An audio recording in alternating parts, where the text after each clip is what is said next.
बंधूंनो, हजारो वर्ष जी माणसं गुलामीच्या बंधनात बंदिस्त होती, तोंड असून ज्यांना बोलता येत नव्हतं, माणसं असून ज्यांना माणसासारखं जगता येत नव्हतं, डॉक्टर बाबासाहेब आंबेडकरांनी आपल्या जीवाचं रान करून त्याच माणसांना बोलायला शिकवलं, माणसासारखं वागायला शिकवलं.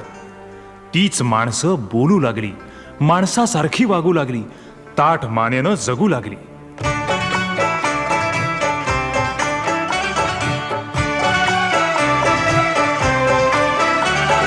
जीवाला जीवाचं दान दिले भीमाने, जीवाला जीवाचं दान दिले भीमाने, माणसाला माणूसपण दिले प्रेमाने.